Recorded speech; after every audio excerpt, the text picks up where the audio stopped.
Hello, everybody. This is Mike from the Hey, Are You Still There podcast. My wife Beth and I would like to invite you to join us each week as we examine life at the intersection of marriage, family, careers, and ministry. Through 28 years of ministry, 26 years of marriage, 23 years of professional careers, and 21 years of being parents to 3 kids, our fun and honest discussions promise to have something for everyone. And now, on to the show. Hello, everybody, and welcome back to another edition of the Hey, Are You Still There podcast. This is Mike and Beth, but I think very soon we're going to flip that title to Hey, Are You Still There with Beth and Mike. Oh, why? Because of your ever-growing popularity. I don't think I have ever-growing popularity. I said that before. You are the stick that stirs the drink when it comes to this podcast. The ratings are higher when you're on here. And then this past weekend, Beth and I went to a board game convention. And while we were at the board game convention, I ran into a friend of mine. And he was there with his mom. Now, this friend is my age. So his mom is, I'm going to guess, my parents' age, which would be in the 70s at least. So he said, "Hey, Mike, I want to introduce you to my mom, Karen." And I said, "Hey, Karen, I'm Mike. Nice to meet you." And she said, "I feel like I already know you." And my first reaction in my head was, "Oh, wow, I didn't realize my friend Doug talks about me so much. To his mom." Oh, yeah. And then as I said, "Really?" And she said, "Yes." She said, "I listen to your podcast every week." I was like, "What?" Yeah. And she was like, "Oh, yeah." And she started telling me all the things that she agrees with Beth on. I love it. Yes. I said, "Hold up. Do you agree with me about anything?" And she said, "No." She said, "I am Team Beth." Yes. So then a little bit later, Beth and I are playing a game, and I see Karen walking through the gaming area. And I called her over and I said, "Hey, here's Beth." And she was so excited to meet Beth. Oh, I felt like a celebrity. And immediately she was like, "I'm Team Beth." And I just, my head swelled. No, I'm just excited. I never know who agrees with anything that I say. And I think it's like I've just been in this house where the kids agree with you about everything, probably sometimes just to get under my skin and get a rise out of me. So this is a lot of validation. I probably should have started a podcast like as soon as we got married, but they didn't exist. But it would have changed things up for me. I would have been like, wow, a lot more people share my opinion than I thought. Well, I would have thought that maybe Beth just was able to hit the 70 and over demographic. That maybe that's it. Maybe older folks, our older listeners, enjoy Beth. Yes. Maybe you're an old soul, Beth. Yes, I am. I do have many older friends. I mean, I have historically too, you know. Well, I didn't even tell you this story. Oh. So this past week, I went to, there's a good friend of mine. We'll call him Chuck. He runs a nonprofit in Winston-Salem called Love Out Loud. And for literally the past 15 years, probably, I don't know, 10, 15 years, however long it's been. They've met every Thursday morning at this coffee shop in downtown Winston. Well, when I'm available and I remember, that's the key thing. Sometimes I'll go. Well, I found myself in Winston, downtown Winston, Thursday morning. And when I finished what I was doing, I was like, I'm going to swing by the coffee shop and see if they're still there. So I get there and Chuck's there and some other folks I didn't know. And my friend Brooklyn's there. And I haven't seen Brooklyn since Christmas. And Brooklyn works for Love Out Loud also. Well, Chuck's telling me that he brings it up. He said, "How's the podcast? I guess it's going good." And I was like, "Yeah, I think it's going pretty well." And he says his wife listens all the time. Chuck says when she starts to listen, he'll start doing work on the computer. So I don't take Chuck as a fan. Chuck is not a fan. I don't think he's not a fan, but he obviously has better things to do. So then Brooklyn piped in and she said, "Yeah, how is the podcast going?" And I was like, it's fun. It's still going. You know, and she's like, "Y'all have done a lot of episodes now." And I was like, "Yeah, I think we're getting close to 40. This may be 40. Ooh, when we get 50, we really have to celebrate because we're 50 years old and the whole 50 thing. That could be the last thing. one. Yeah, it could be. Anyway, sorry. Didn't mean to interrupt, but and so ideas. I told her this story about running into this older lady. And Brooklyn said, "Oh, I totally get it. I'm definitely Team Beth." I was like, "You're Team Beth too?" And she was like, "Yes." Oh, Can I get shirts that say Team Beth and have like a big picture of my was so face on disappointed in them? Brooklyn. This just makes me so happy I and just warm said, and "Et fuzzy. tu, Brute?" I just I want thought she stabbed me in the back. I just want to have like hashtag Team Beth and have like shirts or pins that say Team Beth with my face on them or something. Oh, that'd They're be so gonna think fun. you're like something's wrong with you, and the Team Beth is some kind of like Something to raise fundraising money. thing. Yeah, they're gonna be like, oh, and I'll be like, no, this is like my fan club, my supporters, my people who like agree with me. Yeah. The first time I can ever remember hearing Team whatever, it was the Twilight books and movies. Oh yeah, because there was Team Edward and Team what's his name? I was Team Edward. That's why I'm like saying what's That's his the name. werewolf, right? Yeah, no, Edward's the vampire. I'm Team Vampires. Oh, okay. More than werewolves. Yeah. That's the dude who's kind of weird. Was his name Jacob the werewolf? I can't remember what his name was. I can't believe I'm blanking on this. Who's weird? The vampire or the werewolf? The vampire guy. Well, I don't know. I mean, he's lived a gazillion years, so I don't know if that makes him weird. What'd you think was weird about him? I can't remember his name. I think he played Batman recently in like the latest. Oh, he Batman was series. also in Harry Potter. He was Cedric. Oh, I don't know about that. Yeah. But I'm just saying. You're talking about, you mean he's weird in real life. Yeah, not like, not. oh, no, I thought you meant. He's an odd dude. I thought you meant he was weird in the book. And I'm like, well, what makes Edward listen, any. Gun to my head, I wouldn't watch those movies or read those books. But I just remember Robert Pattinson. Yeah, that's who it is. And who's the other guy? Team who? Team Jacob? That's what I thought his name was. Team Jacob? Yeah, he's like, yeah. So anyway, that's the first time I heard it. So, and then you also, like you said, see the team stuff for. Yes. Yeah. Yeah. So for people who are raising money for people in need, Yes. A kid with cancer or whatever. Right. And you were right. I just looked him up. He did play Batman. There you go. So, yeah. So, there you go. He's probably the second worst actor of our generation behind Hayden Christensen, the guy that played Anakin in the Star Wars movies. Well, but he's beloved because Maria and her friends, I don't know that they really, Maria never really watched Twilight or read the books, but she loves Cedric, like in Harry Potter. So, and a lot of her friends do too. And even though he's a relatively minor character comparatively. So, anyway. How did we get on this? I don't know. I feel like the team thing. Team Mike, okay. Team I was Beth. like, we really went off on a tangent there, but okay. Yes. So, Team Beth. That's that young and old alike, because Brooklyn's in her 20s. Ooh. She's a Gen Zer. This makes me feel trendy and hip. I'll have to go look up some good lingo that I can use. You know what? Maybe it's just that dudes don't like chime in enough. But. Yeah, maybe it's that guys just listen and then move on with their life, where like our female listeners are just excited to talk about it. I think the last time I looked, we're running about 70% female to male listeners.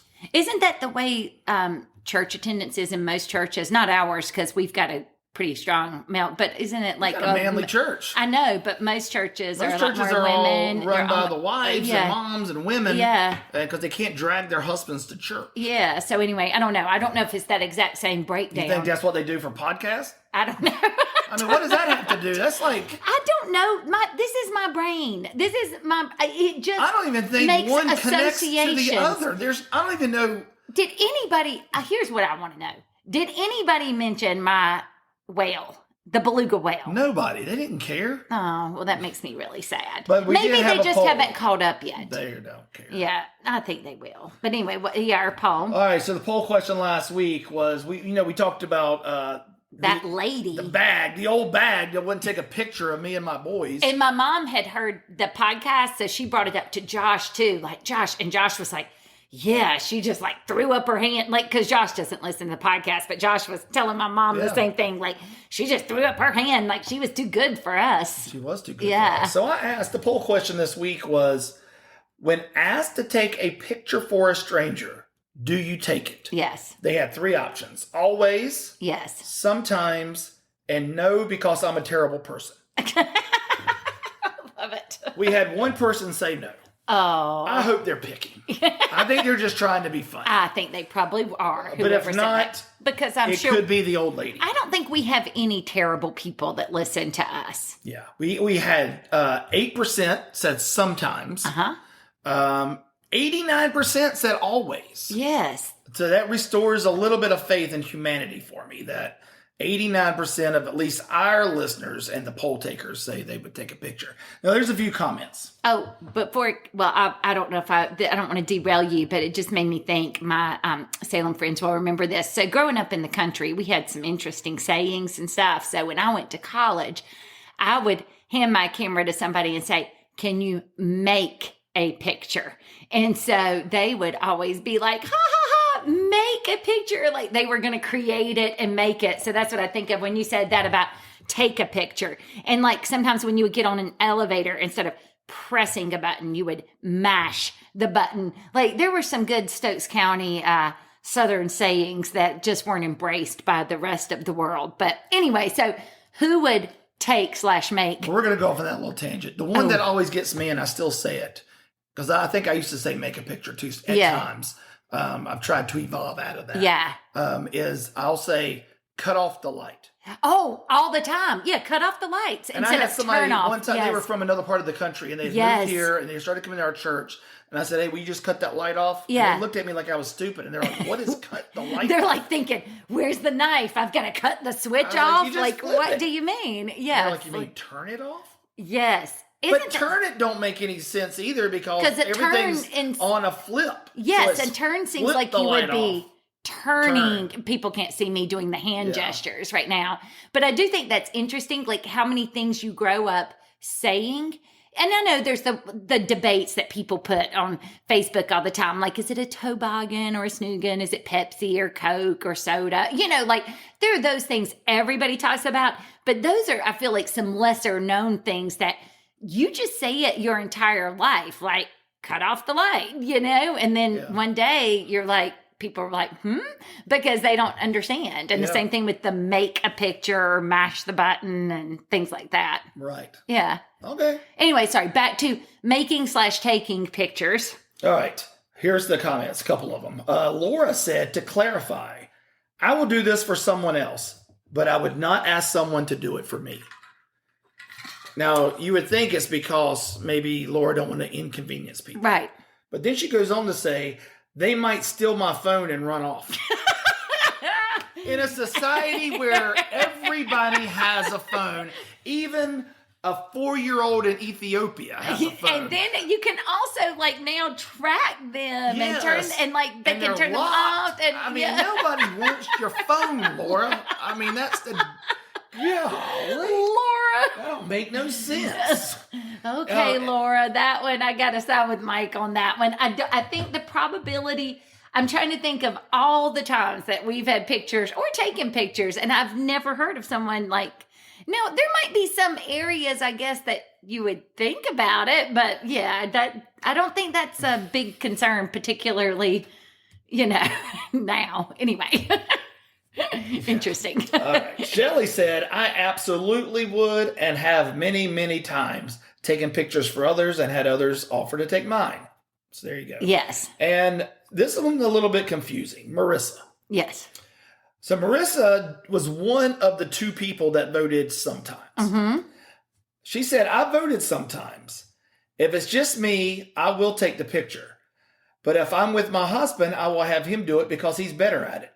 Yeah. Well, to me, 1 + 1 = 2. That is all the time, not sometimes. But I think she was literally, this is, again, it comes down to like how we write our questions. I think, because remember you had that one too that is way Maria too read, literal. Well, if you're in a group, if it's your family unit and somebody's like, hey, will y'all take a picture of me?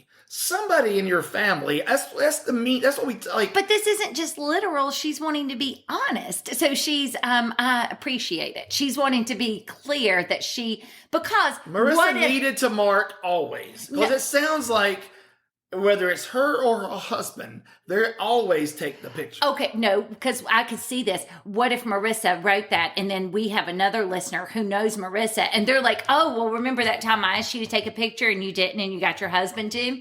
So she's making sure that she is truthful and forthcoming in that. If I was Marissa, I'd be like, you know what? Get a life. Like, you know what I meant.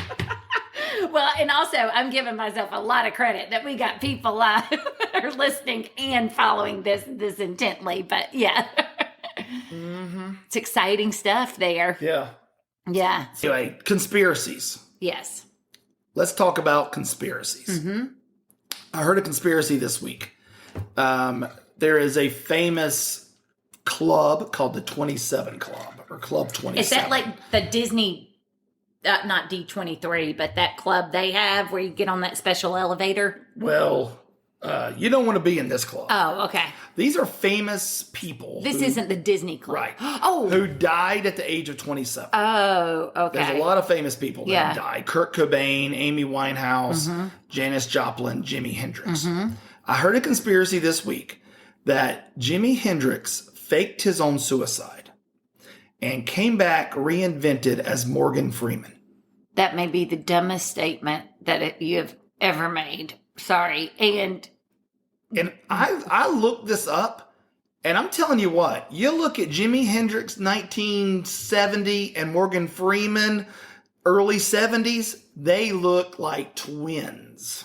Why would he do this? Like, I don't understand. I don't know. Maybe he was just tired of the rock and roll limelight. Maybe he wanted to be an actor. So he couldn't do what everybody else does and just be like, I'm going to break into acting. Oh, well, isn't this something? I've already got an in because I'm already in Hollywood and famous. Like they all do. You know, like but he just that wanted just seems to, you know, be different, be new, reinvent himself. These conspiracy theories are ridiculous. So I looked it up, and it is a legit conspiracy. There's a lot of people who believe this. Well, good for them. There are a lot of people who believe a lot of very strange things. You know, and sometimes I'll see a conspiracy theory, and I'm like, yeah, that's kooky. Yeah. But then sometimes I'll see some, and I'm like, that makes you really think about it. And this is one of those that's made me really think about it. Okay, here... I guess, because I'm not saying all conspiracy theories are wrong. I'm not saying that at all. But I guess if I'm going to think about conspiracy theories, I'm probably a little more concerned about big ones that impact, like, you know, the government or our food and industry, like things that big companies are doing. Like, I'm a little more worried about that than this, what some celebrity did. And I mean, I don't understand. I don't understand why.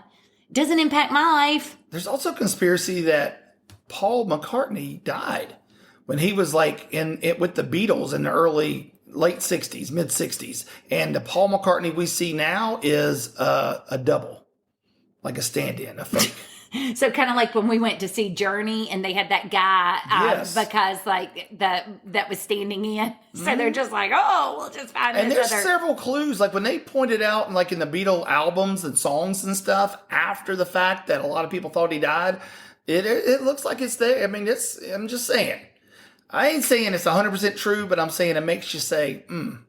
Well, I also think though, you got to have a lot of time on your hands, like to like go that deep and to, again, something that in the end, I mean, I guess Milli Vanilli, when they were lip singing, that mattered that they weren't, you know, they were faking it. But in the end, again, these things don't impact my day-to-day life. And so, you know. Speaking of Milli Vanilli, do you think they had their Grammy taken away from them because they found out they were lip syncing? Right. Do you think they should get it back now? Well, because I know it's kind of hard now because so much is auto-tuned and lip singing. Yes. I know. So like that. There are artists today that cannot sing a lick outside of auto-tune that are making hit record. I'm like, yeah, it does seem they were ahead of their time. Yeah, they were just trendsetters there. They were just doing things nobody else did. I think you give it back to them. Well, should we start like a campaign to give Milli Vanilli remind me though, they're lip singing, but was somebody else, like two different dudes were singing and then they pretended? Yes. Blame it on the rain. Yeah, I guess that, I don't know. That's hard. But I mean, I guess they did do the entertaining dancing and I the think it videos was somebody and else stuff. singing. It could have been auto-tuned. I don't know. Yeah, but it wasn't their real voice. Yeah, that's what I don't know. I'd have to research that a little more to decide what my opinion is on that. Well, I might just give it to them. Okay, well, like, I mean, you're very deeply entrenched in this whole thing about whether these people truly are who they say they are. But then with that, you're like, oh, I'll just give it to them. I mean, I like to right the wrongs of the world, Beth. Yes. Unlike you. I am about justice. Yes, I see that. Justice for Milli Vanilli.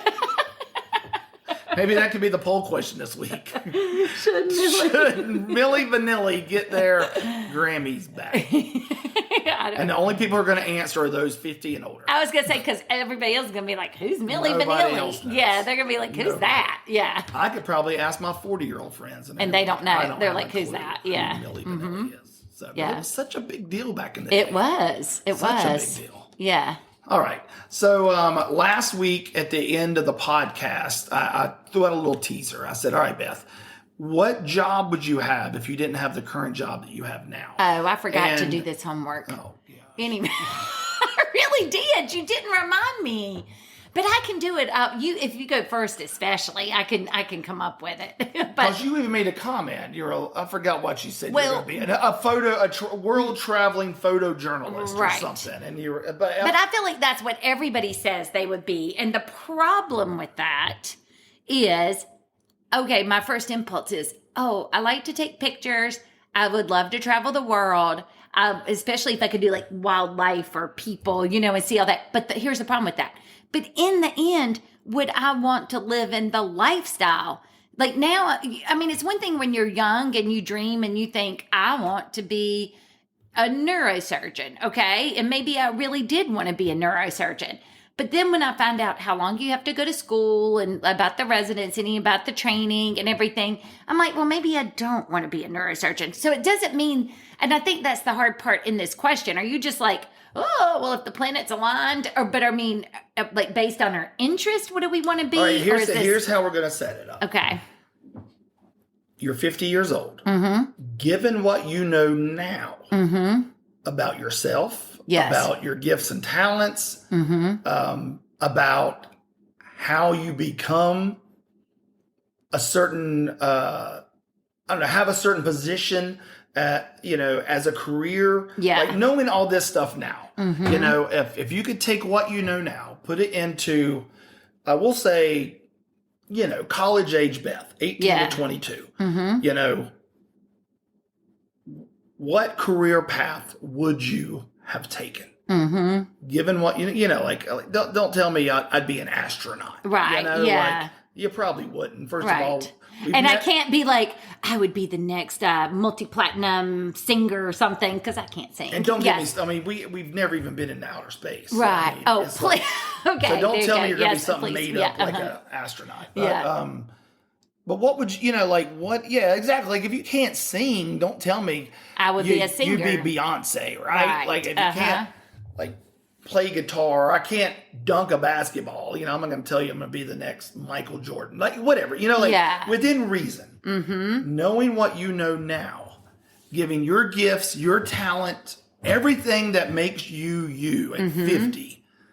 If you weren't Beth the attorney and Beth the law professor, what would you be doing? It's really hard, but when I think about and I think the problem is, even now as I'm about to say what I think I would want to do, I haven't done this job and I think it would be really hard to come by. But having watched Jacob with like the pursuing the biology degree and the birds and stuff, I reached out to some friends that have biology degrees. One even studied birds, and they talked about how so much of science now, when you get jobs, is either about writing grants and getting grants or about like statistics and doing a lot of the like in the office paperwork. But I think I would have wanted to do something like just when I hear about some of the things like his App State professors do, I would have probably stuck with my science degree, but I would have probably done something more in the biology field as opposed to chemistry. And I think that I would have liked to get a PhD so that I could teach at a college. But again, and I know that I'm asking for a unicorn job here, but I like the professors who have been able to figure out something enough where they're out in the field some, because again, I love to be outdoors. I love learning new things. I love nature. So I think if I could like have found like a certain bird or a certain animal, I mean, you know, it could be anything, a certain mammal, a certain fish. I like the idea of like taking students and going into the field and doing research and learning. You know, you're impacting the world because you're learning something about the natural environment. But I also like that it would allow me too to have this people interaction, you know, to talk to people, to be with students, to teach. And I do think even in my job now, you know, I do like the teaching and things. So I feel like even when I'm not teaching as an adjunct professor, like at the law school, I built a lot of teaching into my job over the course of my career. I was always the person that did a lot of the trainings, you know, volunteered to do the trainings. Like I enjoy taking complex concepts and trying to like, you know, present them in a way that people understand it. So that I feel like a job like that would be stimulating for me academically because I would constantly be challenged based on my research and writing. I would be out there, you know, having to learn new things. I feel like it would be rewarding in that I would get my people fix because I would be, you know, dealing with students and stuff. And then I feel like I would get to be in the field some and be outside. But I know that's a tough ask. I would have to be really good at what I do so that I could build this career. So I think that's what I would do. Okay. What would you do? You know, I haven't forgot about the question. I've been thinking about it all week, and I'm really torn. I don't know what I would do. Oh.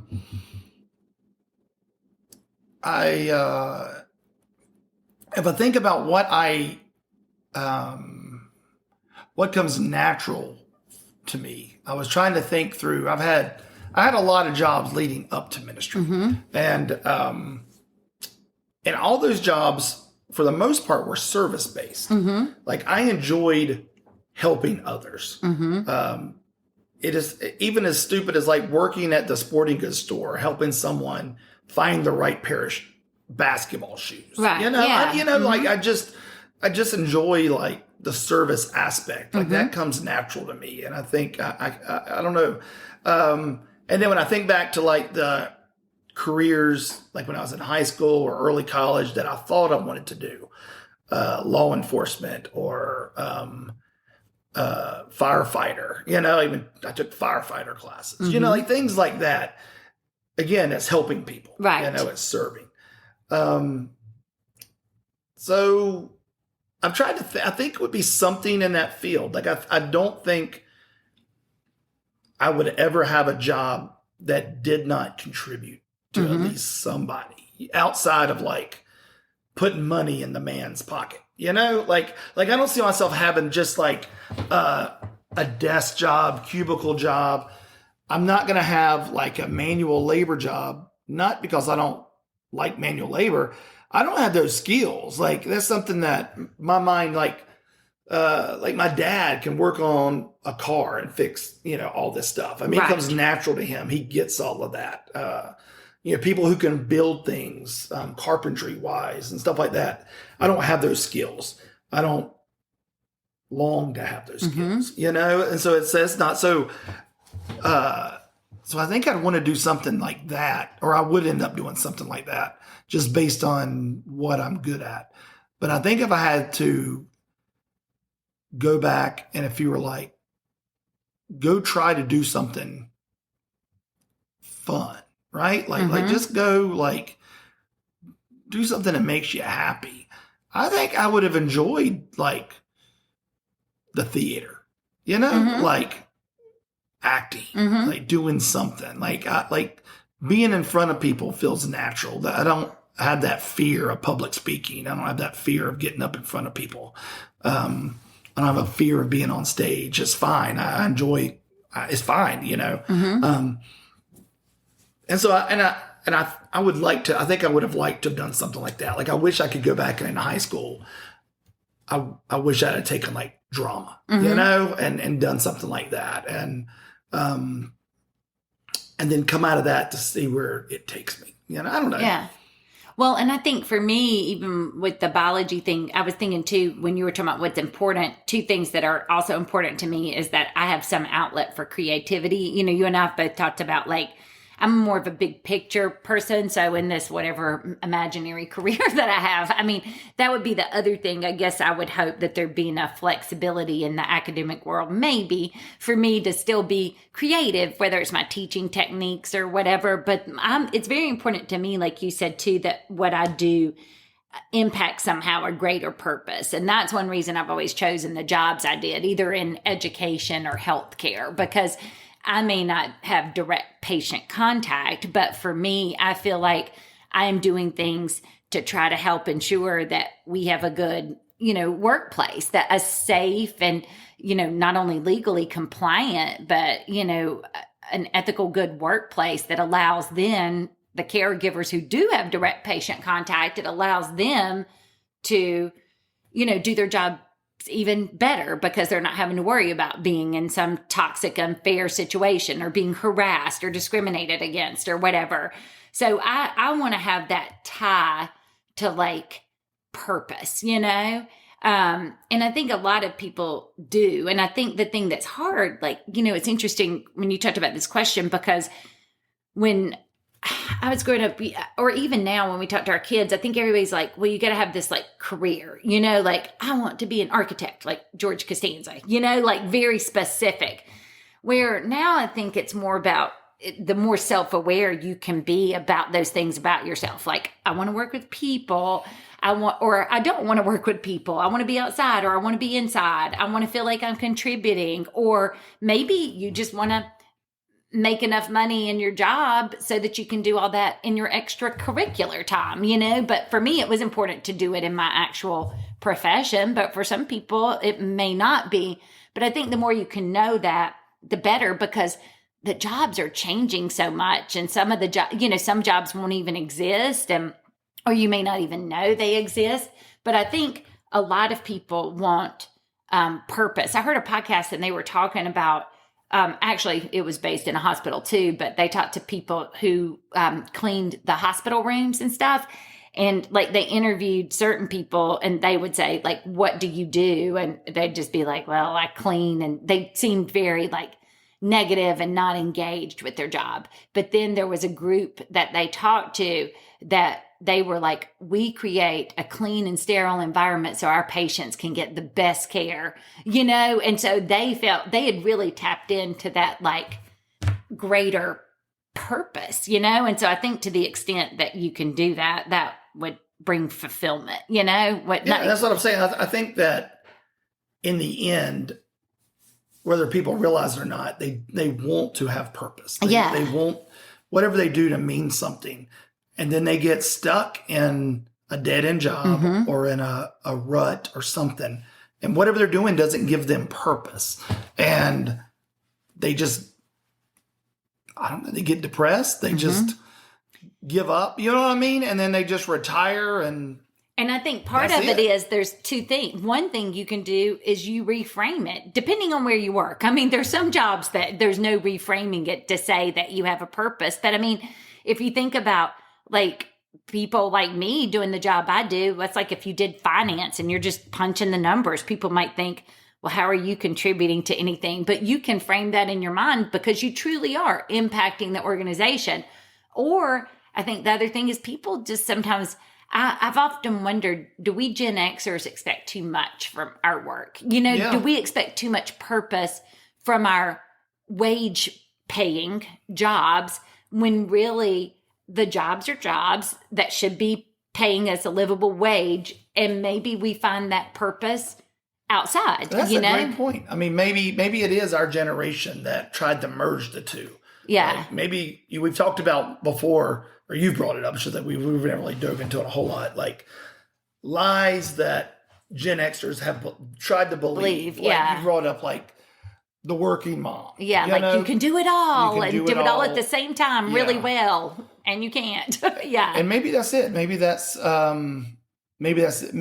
Maybe our jobs were never meant to bring purpose. Maybe it Yeah. was like, you need to just find something that fits your gifts and talents, that can put a roof over your head, Yeah. that can, the 4 tent poles, as far as, can you buy food? Right. Water, a house, power, can you Yeah. do that? And then find purpose elsewhere. Right. And I think we either let our jobs suck our purpose out of us, and we give our jobs too much credit and too much power over us, and then we don't have anything left to chase a purpose. Or we get angry and bitter because we're in a job and we feel like it should give us purpose and it doesn't. Because as much too as even I say that about some purpose with my work, I mean, I feel like I've worked really hard outside of my quote career job, that pays the bills. That job worked really hard through, Project Read 3, through the Hope Center, through our service trips to find purpose external to that too. And I think, I don't know, and maybe it's just the adults I knew that were of the boomer and our parents' generation. I just didn't hear or see them talking a lot about, I'm not feeling fulfilled in my work, or I'm not finding my purpose in my work. I feel like they went to work, or at least my parents, they went to work to make money to support their family, and to work was very much about, provision. I'm just trying to provide for our family. But somehow our generation got this message that our jobs were supposed to be all of these different things. I think it's because our parents hated their jobs. Now that may be true. And so we got it in our head, well, the only way for us not to hate our job is to have find this fulfilling, perfect career. Find something that gives us purpose. And then we put all this pressure, I feel like, to get it so precise and perfect, instead of just like you and I just talked about, in the end, I think I've got intellectual curiosity. I've got people skills. I like to be outdoors. There's a host of, there's a lot of things we couldn't do. We started to eliminate those, the singing, and all of that. But I think there's a lot of things I could have done, and I don't think any of those paths would have been the quote wrong decision. Yeah. But I remember when I was choosing my major, that felt like life or death. When I was choosing jobs, I mean, when we were making decisions, you and I, once we had kids, about it seems so fine. What's going to give us the balance that we need. Every decision felt like it was just going to be the most important decision that we'd ever made. And if we did it wrong, we were going to ruin our family, and I don't think it's like that. I think that we can, and I think too, I really think part of it depends on your personality and stuff. But I've really pondered this over the years because I struggled with that. And I feel like a lot of times I wanted too much from the places, from my employer. I wanted something that they weren't set up to deliver. Companies and employers aren't set up to give you your life's purpose, fulfill your purpose, Sometimes you got to look externally for that. I think sometimes people in charge make it very difficult for people whose purpose does line up with what they're gifted at. Like the profession that comes to mind is teacher. Yeah. How many teachers have just burned out and quit because of poor administration? Oh, yeah. The school system is screwed up. The principal is in a position they're in a leadership position they shouldn't be in. Right. They just got elevated there because of whatever reason. And so, to me, teaching is something that our students would be doing better if the teachers felt a purpose. I feel like back in the day, people wanted to be teachers because it was like a badge of honor. Right. Now it almost feels like, well, if I can't find a job doing anything else, I'll just be a teacher. And then it's, well, who can withstand the craziness of poor leadership? Because you also see so many teachers that are so passionate, and not just teachers, there's other things, but like, it's like it beats the purpose out of them. And I feel like to a certain extent, my profession does that. Yeah. The legal profession, I'm a unicorn in finding, and part of it, I think now as a 50-year-old, I want to give us some credit for the choices we made, because part of me, I'm like, I'm a unicorn for the job that I found. Well, I'm like, am I? Because, for a while, because you were in ministry, I negotiated and asked to work a 75 to 80% schedule. So that would still be full time so I could get benefits, but so that I could have Fridays off so that we could have a time to ourselves. And I negotiated that and asked for that. And we sacrificed, because you're also getting paid less. It impacts your overall income. It impacts what you'll have in retirement. It impacts every aspect. But like, we tried to make those types of hard decisions. But I say all that to say, in the legal profession, the reason I say it's a unicorn is like, so much of it is about billing hours, and there's accounting professions that are like this and stuff. And in some parts of the medical profession are like this. It's almost like you are just here to pump out product, you're just here to be productive. It's not even about the quality of what you deliver anymore. It's about how many hours did you bill. That's the only thing that matters. It's quantity, not quality, quantity. And that will beat the joy out of you in a hurry. And I think that's why so many of these professions, the substance use rates are so high. People are so unhappy. So I think you're right. I think that some people truly have found their calling. They found what they're good at. Ministry. Oh, yeah. Most ministers burn out and quit, not because ministry's hard, because dealing with the knuckleheads that are leading the church is hard. You have the committees, men and women who, whether maybe they yield a lot of power outside the church, so they feel like they should wield it inside, or the complete opposite. They have no control or power outside the church, so they want to have power and control inside. And you're left with the inmates running the asylum. Yeah. And the poor man and woman who's been called to be a pastor can't do their job because, you've got leaders, just like in a school system, that aren't letting you do what you need to do.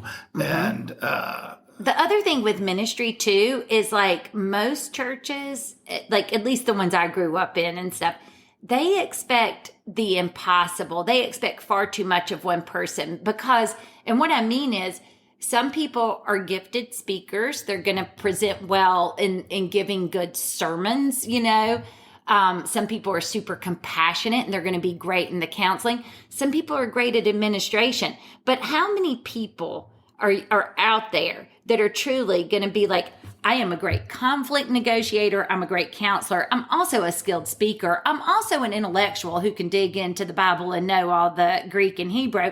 And by the way, I'm great at going and visiting sick people in the hospital. I'm great at dealing with all ages. I'm great. Do you see? It's an almost for a head pastor, or especially in the smaller churches, where you don't have a large staff and can't.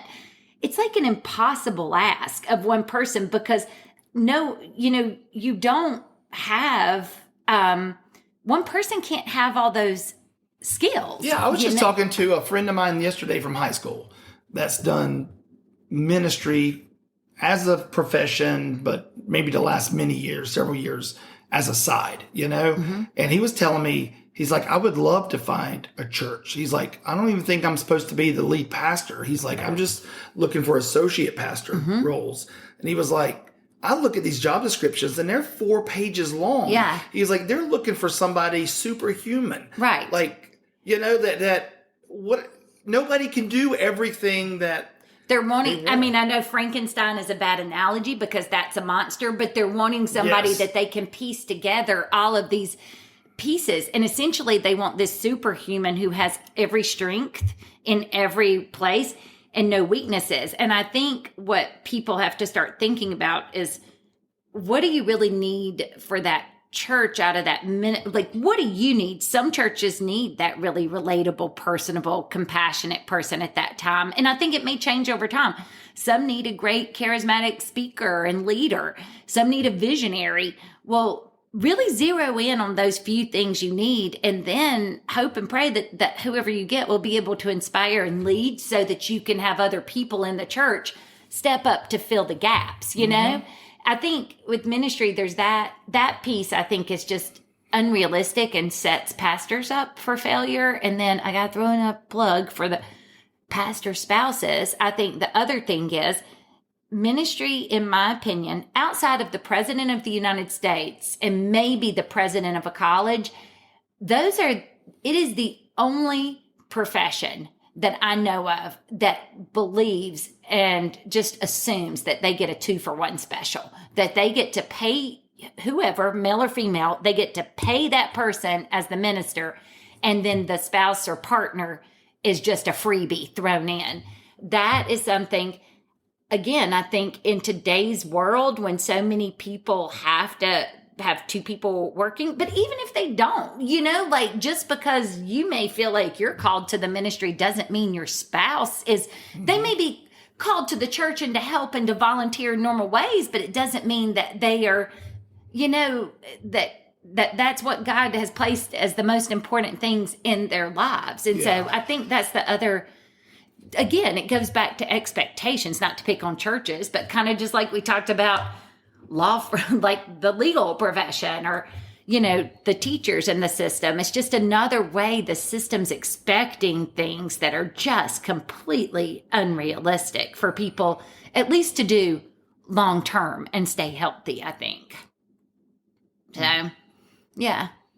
I don't know. So I guess we'll have to ponder that. Like, do you think, I don't know if your job is supposed to give you purpose. I think the more I think about it, I don't know I don't think that it is. And the other reason I've thought about this is a lot is in trying to advise our kids, like Jacob wants to be outside a lot in whatever job he does.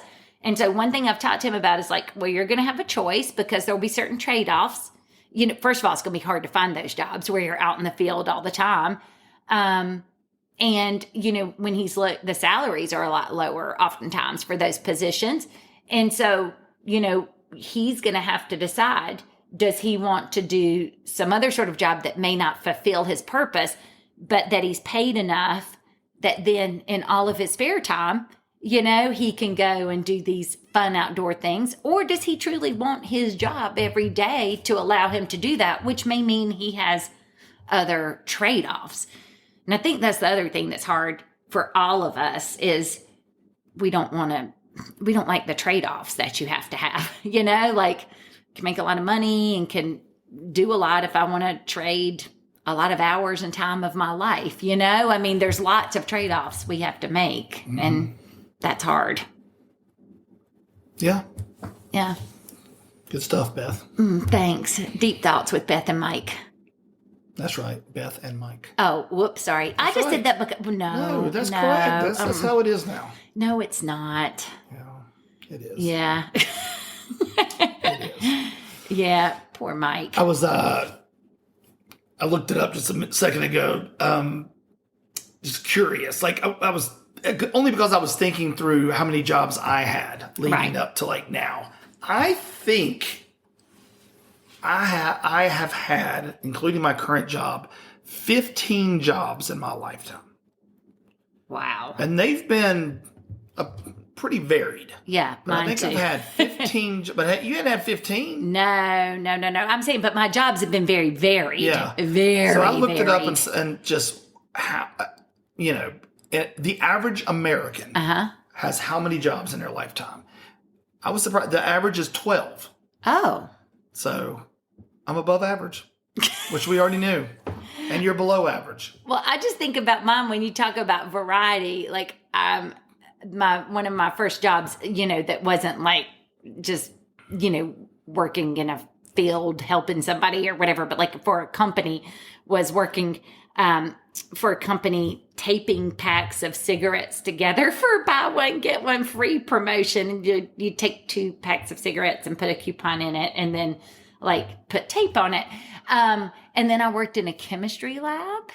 And then I went to law school and I worked for a judge and then a law firm, then a college and a high school college. It was and then for a health system. So how many, let's see, that's still not very many jobs. I'm I'm below average then. Yeah. But my jobs have been very varied. Nothing about my jobs were like at all like consistent until I got the law degree. That was the only thing that like kind of started that path. But yeah, I had a lot of different things trying to figure out what I wanted to do. 5 of the 10 were ministry related. The other 10 jobs I had were all over the place. Yeah. So yeah, 15 jobs. That's a lot. But I will also say, I bet if you look too though, now how long do most people stay in their jobs? I know that I am a dinosaur. Nobody stays in their job. 20 years for me with the same company.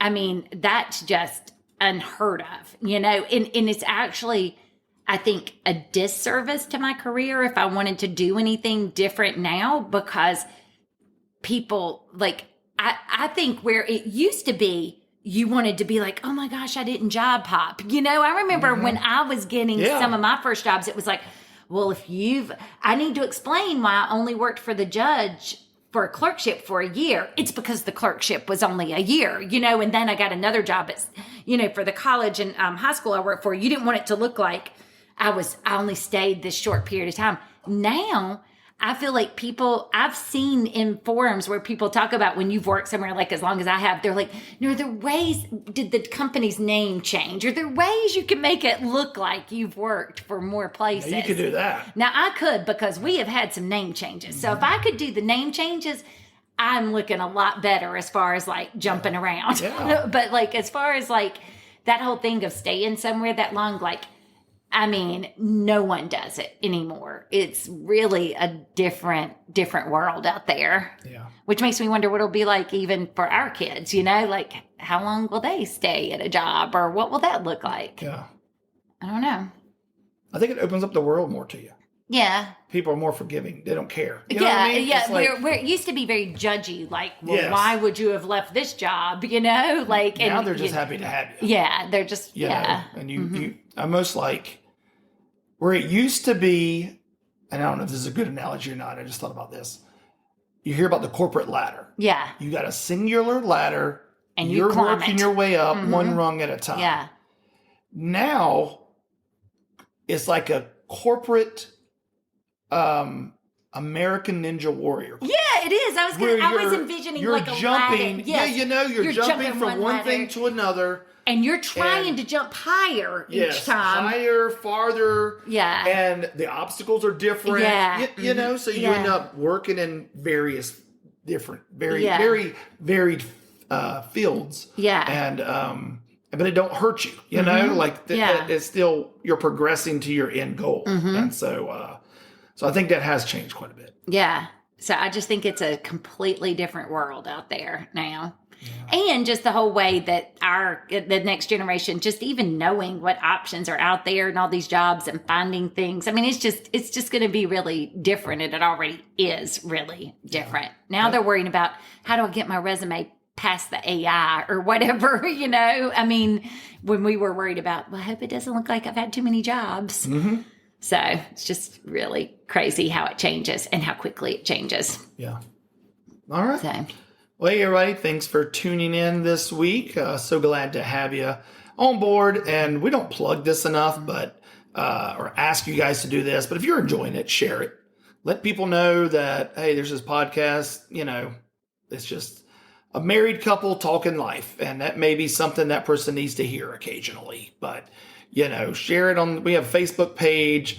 Obviously, we're all over every podcast site you can be on. So if you're enjoying it, share it. And we love to meet new people this way. Sounds great. All See right. you next week. Bye-bye. Bye.